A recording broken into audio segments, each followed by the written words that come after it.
मुझे जो विषय दिया गया था वो था ओबीसी साहित्य के सवाल। तो मैं उससे कुछ जुड़ी बातें करूंगा और मुख्य रूप से बहुजन साहित्य के सवालों पर बात करूंगा, क्योंकि ओबीसी के साहित्य की जो अवधारणा है वो अभी पूरी तरह विकसित नहीं हुई है। वो बनेगी या नहीं बनेगी उसके बारे में मैं कुछ कहने की खास स्थिति में नहीं।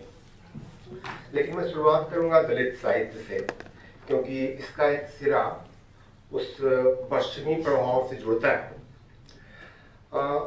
जैसे कि आप जब हम इस पश्चिमी प्रभाव की बात करते हैं तो हम दो चीज़ें देख सकते हैं, जो उदाहरण मैं आपको देने जा रहा हूँ कि किस तरह से हमारा इतिहास गड़बड़ हो जाता है, दलित साहित्य का पूरा इतिहास, और उसके भीतर जो अंतर्दृष्टि थी, जिन समुदायों को समेटने की वो बात करता था, जो उनकी भावनाएं थी, वो भी गड़बड़ हो जाती है और संकीर्ण हो जाती है।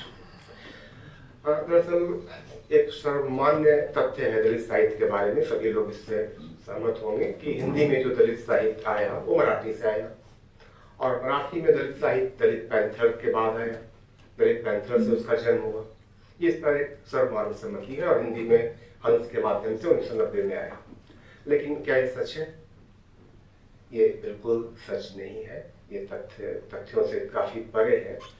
आप देखिए बहुत छोटे से उदाहरण से कि दलित पैंथर की जो स्थापना हुई थी वो तो खुद दलित लेखकों ने की थी, जो पहले से दलित साहित्य लिख रहे थे, नामदेव प्रसाद आया, ढाले और पवार, और उनके पीछे एक लंबी परंपरा थी दलित लेखकों की। उनके भी तेवर वही थे, बल्कि उनका जो विजन था वो ज्यादा विस्तृत था। जो दलित पैंथर का जो डॉक्यूमेंटेशन है, जो उनका घोषणा पत्र है, उसमें भी आपको दिखेगा वो अनुसूचित जाति तक केंद्रित नहीं है, उससे विस्तृत है। ये ऐसा क्यों हुआ? क्योंकि दलित पैंथर 2 साल चला, सिर्फ 2 साल का उसका जीवन रहा, और उन्होंने घोषित किया कि हम जो अफ्रीकन अमेरिकन लिटरेचर का आंदोलन था ब्लैक पैंथर का, हम उनके तर्ज पर अपना संगठन बना रहे हैं। उन्होंने संगठन के लिए सांगठनिक तौर पर वही टेक्निक्स वगैरह अपनाने की कोशिश। और हमारे समाज संकट ये था, हमारी पश्चिमी दृष्टि ये थी कि हमें कहीं फिट करना था दलित साहित्य को। तो आसान था फिट करना कि जैसे ब्लैक्स वहाँ हैं वैसे हमारे यहाँ दलित है। एक निर्धारित समूह हो, ज्यादा फैला हुआ ना हो, जिसकी धारणा एकदम स्पष्ट हो। हमने उसको स्पष्ट कर लिया, अनुसूचित जाति तक सीमित कर दिया। उसका प्रभाव दलित लेखकों पर भी पड़ा।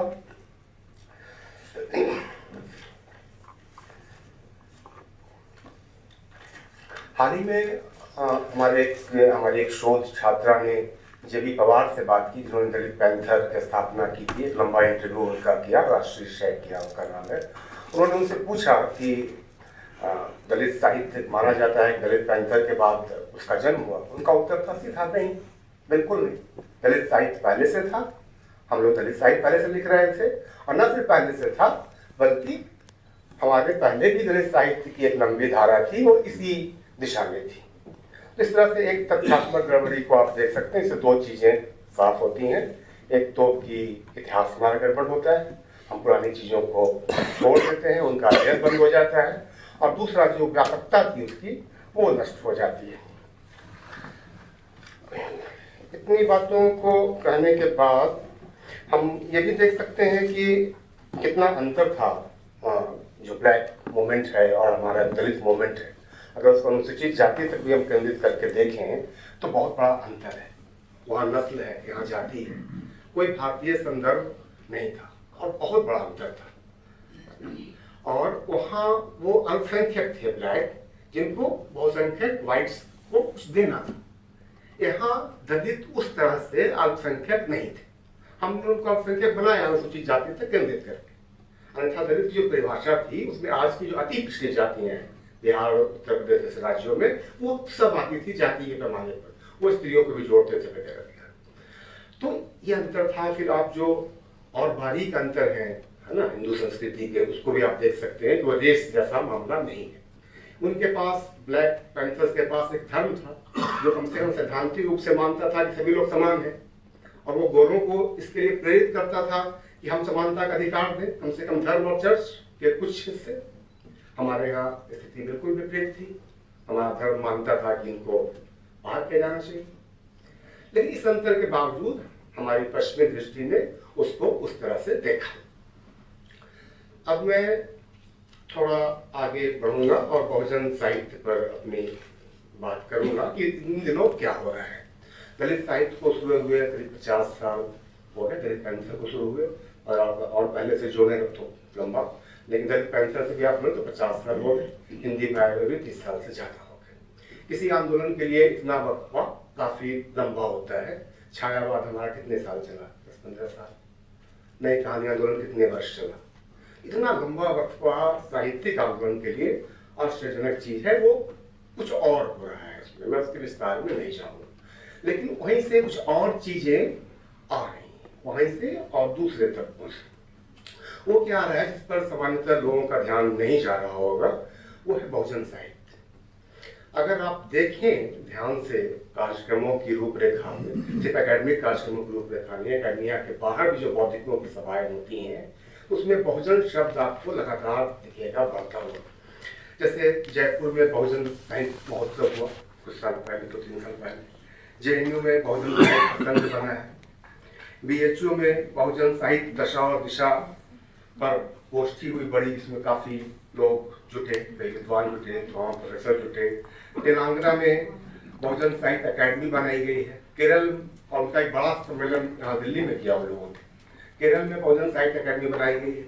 ये कुछ उदाहरण, सैकड़ों ऐसे उदाहरण आप देख सकते हैं। एक और कार्यक्रम पर मेरा ध्यान गया, वो बहुजन महिला लेखिकाओं का सम्मेलन था, बहुजन लेखिकाओं का सम्मेलन था। उसमें जिन लेखिकाओं को, जो समकालीन लेखिकाएं हैं, उनको हम दलित लेखिका के रूप में जानते हैं, उनको वरिष्ठ बहुजन लेखिका के रूप में संबोधित किया गया था। उसमें दूसरे अन्य कमजोर तबकों की महिलाएं भी शामिल थी। तो ये परिवर्तन हो रहा है। अगर आप देखेंगे, नहीं कुछ तो गूगल पर रिसर्च कर लें और फेसबुक पर रिसर्च करें, तो ये चीजें आपको दिखेंगे बड़े पैमाने, छोटे मोटे रूप में नहीं हो रहा है।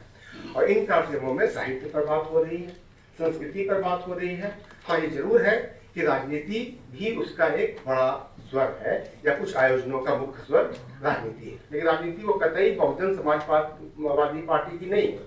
उनमें से कोई भी संगठन बहुजन समाज पार्टी से नहीं जुड़ा हुआ है, कोई भी आयोजन बहुजन समाज पार्टी से नहीं जुड़ा हुआ है। राजनीति से एकदम उस राजनीति आपको उसको एकदम अलग करके देखना होगा। ये बिल्कुल विशुद्ध अवधारणा के स्तर पर हो रहा है।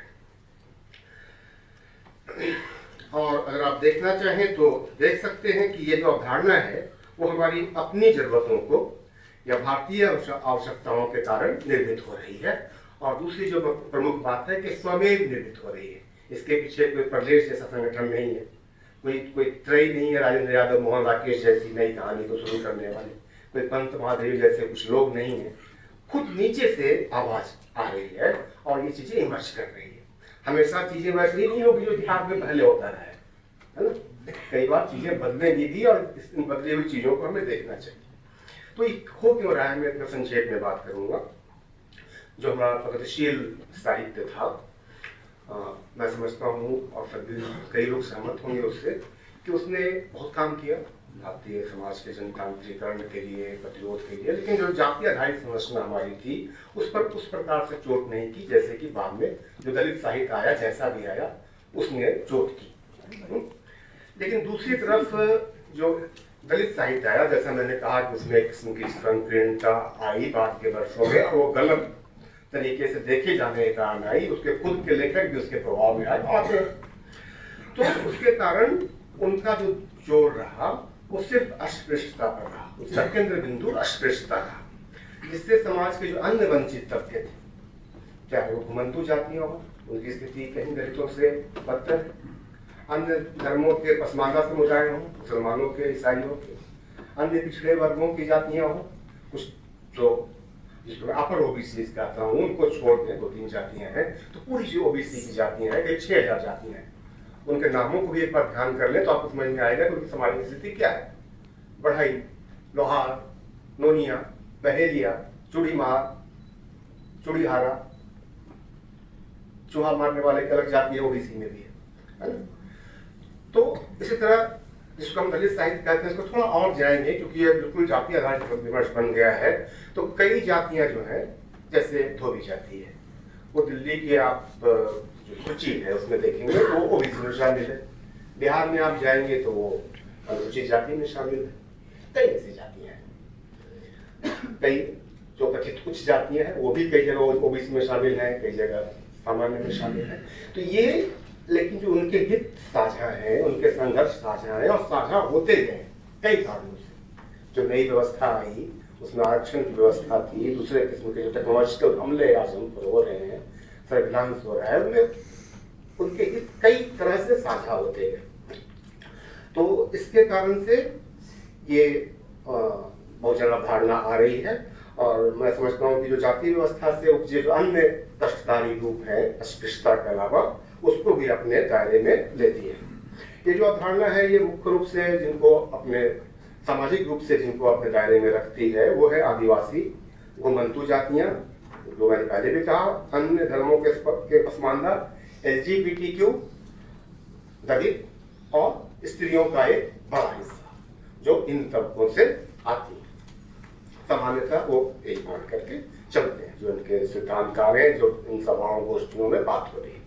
इसके अलावा ये अवधारणा विचार को प्रमुखता देती है समुदाय के स्थान पर, क्योंकि समुदाय को तो इसमें निमंत्रण दर्जा देना ही होगा, तो नीचे ही रखना होगा। समुदाय को अगर प्रमुख रखेंगे तो बहुजन अवधारणा नहीं बनेगी। तो यह अवधारणा यह कहती है कि वैसे लोग जो कथित तौर पर उच्च जातियों में पैदा हुए लेकिन जो वैचारिक कशमकश में है कि कहीं मैं इतिहास की गलत जगह पर तो नहीं खड़ा हूँ, और जो हमारे साथ आना चाहते हैं हम उसको उनको भी अपने साथ रखते हैं।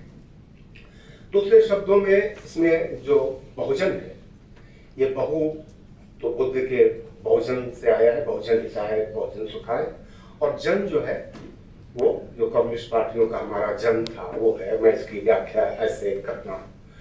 तो ये जो जन है हम कह सकते हैं कि ये जन प्लस है, यानी कि जो जन की अवधारणा थी जो निम्नतर स्तरों पर नहीं पहुंच पा रही थी, हमारी भारतीय मंतव्यों को जो प्रकट नहीं कर पा रही थी, हम बहु प्रत्यय जोड़ करके उसको भारतीय मंतव्यों के अनुरूप करने में सफल होते हैं। और ये बहुजन अवधारणा जैसा मैंने कहा कि बुद्ध के बहुजन हिताय और बहुजन सुखाय से आती है। साथ ही है बुद्ध के जो पूर्ववर्ती और समकालीन जो दूसरे दार्शनिक थे, कौत्स, मखली घोषाल, अजीत के स्कम्बली, इनका जो इलौकिक दर्शन था उसको विकसित करने पर बल देती है। और ये अवधारणा बहुत नई भी नहीं है, ऐसा नहीं अभी इमर्ज हो रही है फिर से, लेकिन ये इतनी नई नहीं है। इसकी शुरुआत आधुनिक काल में हम देखते हैं भिक्षु बोधानंद से। बोधानंद लखनऊ में रहते थे, रिसालदार पार्क में उन्होंने बुद्ध पार्क की स्थापना की थी, जहाँ विशाल लाइब्रेरी थी। और जो लोग नहीं परिचित हों उनके लिए मैं बताऊं कि राहुल सांकृत्यायन को भी उन्होंने ही बौद्ध धर्म से परिचित करवाया था। राहुल जी ने काफी लिखा है उनके बारे में। डॉक्टर अंबेडकर को भी बौद्ध धर्म से पहली बार उन्होंने परिचित करवाया था, और डॉक्टर अंबेडकर उनसे ही बौद्ध धर्म की दीक्षा लेना चाहते थे, लेकिन जब तक वो दीक्षा लेने की स्थिति में आए तब तक बोधानंद जी का निधन हो गया था। एक ब्राह्मण परिवार से वो आते थे और उनके जीवन परिचय में जानने की जरूरत नहीं है, लेकिन वो उन्होंने इसकी नींव रखी, बहुजन अवधारणा की। उनका जन्म 1874 में हुआ था, 1952 में उनकी मृत्यु हुई। उनकी एक नवरत्न कमेटी थी, जो नवरत्न कमेटी आजकल अभय जी की है, पिछले सत्रों में मैं सुन रहा था, ठीक वैसे ही उनकी एक नवरत्न कमेटी थी। उसमें एक तो वो स्वयं थे बोधानंद जी, दूसरे थे स्वामी अच्युतानंद, तीसरे थे राय साहेब पासी, चौथे थे राय साहेब रामचरण मल्लाह, पांचवें शिव चरण चौरसिया, छठे चंद्रिका प्रसाद जिज्ञासु, सातवें महादेव धानु, आठवां वैद्य रत्न बद्दू राम रसिक, नौवां एडवोकेट गौरी शंकर पाल। और ये कोई बिल्कुल गुमनाम हो नहीं थे, इनमें से कुछ MLC थे अपने समय में, चुनावों में जीतते थे, सामाजिक रूप से बहुत सक्रिय रहते थे, हजारों हजार की भीड़ इनको सुनने के लिए आती थी। इनमें से कुछ तो अच्छे लेखक थे जिन्होंने कविताएं, कहानियां, नाटक आगे रचे। लेकिन उनके सबसे सुयोग्य शिष्य जो थे चंद्रिका प्रसाद जिज्ञासु, जिनका कुछ जिक्र कुछ लोगों ने सुना होगा, 1885 में उनका जन्म हुआ, 1974 तक वो थे। उन्होंने पहली बार बहुजन साहित्य को पढ़ किया। अवधारणा तो बोधानंद जी रखी, और उन्होंने एक बहुजन कल्याण माला के नाम से प्रकाशन की शुरुआत की, और उसमें बहुजन साहित्य के नाम से ही बहुजन साहित्य को प्रकाशित करना शुरू किया। उन्होंने खुद भी बहुत सारी किताबें लिखी। पेरियार को छापा उन्होंने पहली बार, अम्बेडकर को पहली बार परिचित करवाया हिंदी पट्टी से चंद्रिका प्रसाद जिज्ञासु ने। बाद में ये जो धारा थी, यह धारा बहुजन का आशय आप समझ ही गए होंगे कि विस्तृत समुदाय को अपने दायरे में लेने वाली धारा, ये बाद में किन कारणों से गुम हो गई। उसमें बहुत सारे कारण हैं, लेकिन एक कारण तो वो जरूर है कि जो पश्चिमी प्रभाव है चीजों को देखने का, हमारी अपनी समस्याओं को देखने का, वो भी एक कारण था, और भी दूसरे कारण थे। अब ये बहुजन साहित्य जो है उस पर थोड़ी सी बात और कर लें, इसकी सैद्धांतिकी के बारे में या इसकी विचारधारा के बारे में, कि यह उस वैज्ञानिकता पर खड़ा है जो बुद्ध की वैज्ञानिकता है, और बुद्ध की वैज्ञानिकता नित्य नूतन होने पर बल देती है। उनका प्रतित्व समुत्पाद भी है इसमें शामिल। और बहुजन हिताय बहुजन सुखाय की जब आप बात करते हैं तो हम अधिकांश लोगों के सुखों की बात करते हैं। आप सर्वजन हिताय सर्वजन सुखाय की बात नहीं कर सकते। जो लोग करते हैं आप सब जानते हैं कि वो छल करते हैं। जो सबका होता है वो किसी का नहीं होता, है ना। तो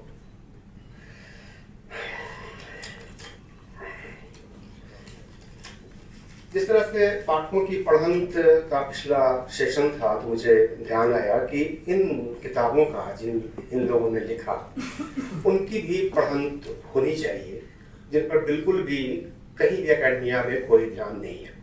जैसे बोधानंद जी की किताब है भारतवासी और आर्य, बहुत सुंदर किताब है, साहित्यिक दृष्टि से बहुत उत्कृष्ट है, बहुत ही विचारोत्तेजक। त्रिवेणी संघ एक संगठन था बोधानंद जी से भी पहले के बाद में, सॉरी, उनका जो घोषणा पत्र है त्रिवेणी संघ का बिल्कुल उनका भी पाठ होना चाहिए बहुजन साहित्य के संदर्भ में। वो भी लगभग यही बात करता है। वो भी ऐसा ही 1930 का वो संगठन है। उस समय जितनी प्रांजल हिंदी उसकी है, उतनी प्रांजल हिंदी आप प्रेमचंद से कमतर नहीं पाएंगे। आप उनसे 20 पाएंगे, 19 नहीं पाएंगे जब उस भाषा को आप देखेंगे।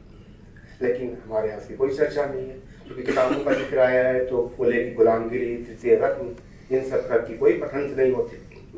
चंद्रिका प्रसाद जिज्ञासु जैन, जिनका मैंने नाम लिया, उनकी 2-3 किताबें तो सरकार ने जब्त कर ली थी, स्वदेशी, चरखा, इनकी कोई पढ़ंत नहीं होती। तो इनकी पढ़ंत होनी चाहिए। ये बीच में थोड़ा मैंने विषयांतर किया। और लेकिन मुझे कहना जो था वो ये था कि हम परवर्ती और पूर्ववर्ती धाराओं की तो बात करते हैं और कहते हैं कि भाई पूर्व पक्ष क्या महत्वपूर्ण नहीं था, लेकिन हम समानांतर धाराओं की बात नहीं करते। हमें समानांतर धाराओं को देखना चाहिए। ये वैकल्पिक धाराएं नहीं है, ये अंतर को समझना चाहिए। वैकल्पिक धाराएं नहीं है, ये समानांतर धाराएं हैं जो इनके साथ चल रही हैं। मैं ये नहीं कहता कि जो दूसरी धारा है उसकी इच्छा मानव कल्याण की नहीं है, लेकिन इनकी इच्छा भी उसी मानव कल्याण की है।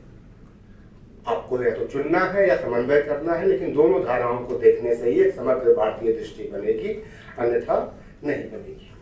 अंतिम बात मुझे कहनी है कि अगर जो बहुजन साहित्य की सुबुहाहट हो रही है, जिसका मैंने शुरू में उल्लेख किया कि बड़े पैमाने पर नीचे से आ रहा है, अगर आप आज इसको देखेंगे तो आप इसको दिशा देने की स्थिति में होंगे। अगर आप इसको अभी समझेंगे और हस्तक्षेप करेंगे तो अन्यथा ये धारा तो आएगी, और उसके बाद हमारी स्थिति जो होगी वो सिर्फ व्याख्या विश्लेषण करने की होगी, जैसे कि हमारी स्थिति दलित साहित्य के मामले में। के मुख्य प्रवक्ता फुले हैं। आपने जिन लोगों का नाम लिया है उससे पहले सबसे ज्यादा लोकप्रिय रूप से फुले मुख्य प्रवक्ता हैं। और फुले ने जिस तरह बहुजन सीसीसी को संसाधित किया है, उसमें वेस्टर्न रेसिज्म का, नस्लवाद की जबरदस्त भूमिका है। और उन सब लोगों के, उन लोगों के जिन नस्लवादी विचारों से फुले प्रभावित थे, उन सब की लिस्ट मौजूद है। और फुले कैसे कैसे प्रभावित थे इसके सब तथ्यात्मक रूप से प्रमाण मौजूद है। तो अगर आर्य बनाम आर्य, राजा बलि का ये सब जो पूरा मामला है, अगर आप जाति को नस्ल के आईने में देखने से इनकार करते हैं, जो कि आप करते हैं, आपने अपने वक्तव्य में कहा, अगर जाति को नस्ल के आईने में देखने से आप इनकार करते हैं, तो फुले का जो नस्लवाद है उसका आप क्या करेंगे? क्योंकि वो वेस्टर्न जो एपिस्टेमोलॉजी का जो यूनिवर्सलिज्म है उसमें नस्लवाद भी शामिल है। उससे अगर कैसे बचेंगे, इसकी ऊपर सोचना होगा। धन्यवाद।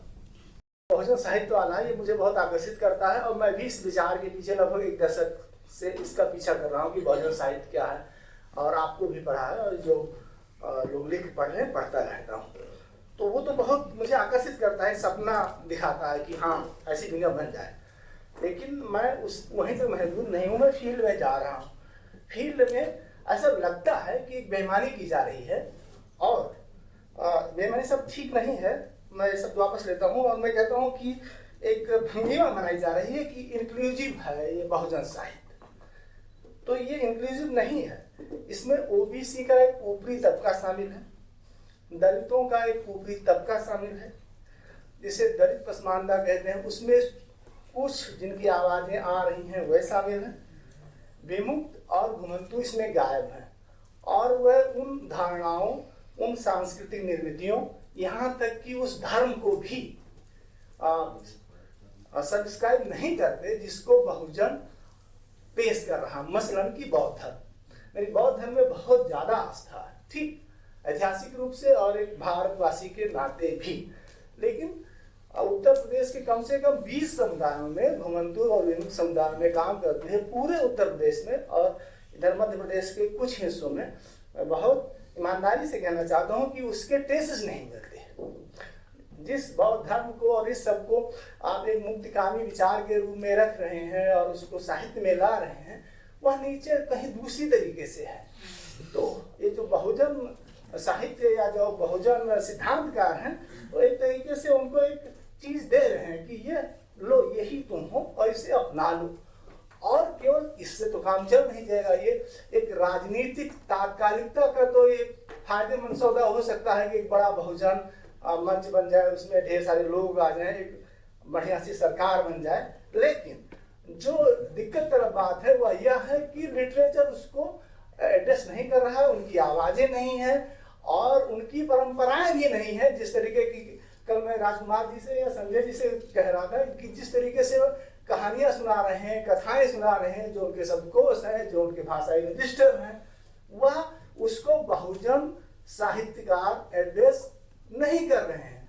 और आप बस इंतजार कीजिए तब कि जब यह सरकार या इसके आगे आने वाली कोई दूसरी सरकार 6 से 8% इनको आरक्षण दे दे, घुमंतु और विमुक्त जनों को। 2 आयोगों ने इसकी सिफारिश की है और फिर चिल्लाना शुरू होगा कि इसमें विमुक्त और डीएनटी लिटरेचर किया है। तो यही लोग जो आप कह रहे हैं कि हम बहुजन साहित्यकार हैं, ये कहना शुरू कर देंगे हम डीएनटी लिटरेचर को लिख रहे हैं, हम डीएनटी साहित्यकार हैं, या हम उनको शामिल कर रहे हैं। तो ये आरोप लगेगा जो बहुजन साहित्य के आगे ले जाने वाले लोग हैं उन पर यह आएगा, ये आरोप वही आरोप आएगा, और ये उतने ही ब्राह्मणवादी कहे जाएंगे जितने ये इस समय के मुख्य ब्राह्मणवादियों को कह रहे हैं।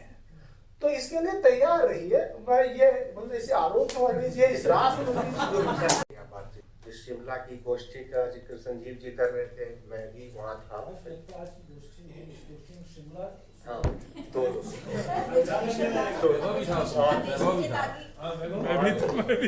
मैं भी शिमला चली जाती हूँ अगली गोष्ठी में, मेरे पास भी कुछ। और अभय जी हमेशा 4 लोग तो थे ही कम से कम यहाँ।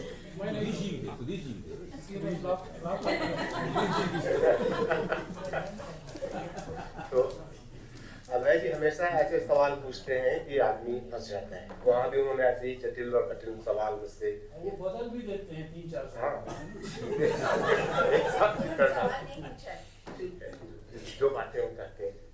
तो जब मैंने अपने वक्तव्य में फूले की जगह, उन्होंने कहा कि फूले प्रमुख प्रस्तोता है, मैं इससे असहमत नहीं हूँ, लेकिन मैंने अपने वक्तव्य में जब मैंने प्रथम प्रस्तोता के रूप में बोधानंद का नाम लिया तो मैंने वो सचेत प्रयास था, क्योंकि हम हिंदी की बात कर रहे थे पहली चीज। दूसरी चीज मैंने कही कि जो आधुनिक परिवेश हमारा बना है उसमें जिस तरह से चीजों को देखा जाता है, वहां अगर बोधानंद को देखेंगे तब ये चीजें ज्यादा खुलेंगी। लेकिन तो बोधानंद को देखा जाना चाहिए, मेरा प्रस्ताव एक तो यह। और दूसरा, जो इसका ये अर्थ नहीं है कि फूले कम आदरणीय है या बहुजन साहित्य के लिए कम उनका महत्व है। उनकी जो नस्ल की धारा की बात कर रहे हैं तो वो धारा तो तिलक भी कहते हैं, सावरकर भी कहते हैं, बहुत सारे लोग आज तक तो उसके समर्थक और विरोधी हैं, लेकिन उनमें वो है, मैं असहमत नहीं हो सकता, उनमें वो है, वो पश्चिमी प्रभाव है। वो अपनी किताब गुलामगिरी को भी उन लोगों को समर्पित करते हैं जिन्होंने गुलामों को मुक्ति करवाने में, जिन लोगों ने मदद की।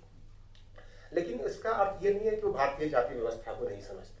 इतनी गहराई से फूले ने समझा है भारतीय जाति व्यवस्था को, किसी अन्य ने शायद नहीं समझा है, अम्बेडकर ने भी शायद उतनी गहराई से नहीं समझा है, उतनी संवेदना के साथ नहीं समझा है।